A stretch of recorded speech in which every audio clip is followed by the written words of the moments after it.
আল্লাহ তাআলা ফেরেশতাদেরকে জানালেন, ওয়াইজ ক্বালা রাব্বুকা লিল মালাইকাতি ইন্নী জাইলুন ফিল আরদি খলিফা।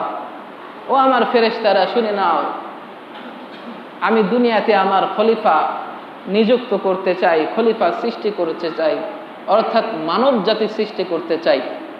তো ফেরেশতারা বললেন, আতাজআলু ফিহা মান ইউফসিদু ফিহা ওয়া ইয়াসফিকুদ দিমা ওয়া নাহনু নুসাব্বিহু বিহামদিকা ওয়া নুকদ্দিসু লাক।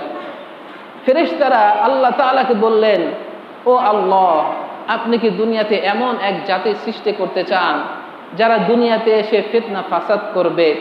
জিন জাতিরা যেরকম মারামারি হানাহানি ঝগড়া ফাসাদ করেছিল, এরকম কি এমন একটা জাতি সৃষ্টি করবেন যারা এরকম দুনিয়াতে এসে মারামারি করবে, হানাহানি করবে, রক্তপাত করবে, এরকম এক ভাই আরেক ভাইয়ের সাথে দুনিয়ার সামান্য সম্পদের জন্য এরকম সম্পর্ক ছিন্ন করবে, এক ভাই আরেক ভাইকে খুন করবে? আপনি কি এমন জাতি সৃষ্টি করতে চান? তো আল্লাহ তাআলা বললেন, ক্বালা ইন্নী আ'লামু মা লা তা'লামুন। ও আমার ফেরেশতারা, আমি যা জানি তোমরা তা জানো না। আল্লাহ তাআলা আদমকে সৃষ্টি করলেন, আমরা সকলে আদম সন্তান।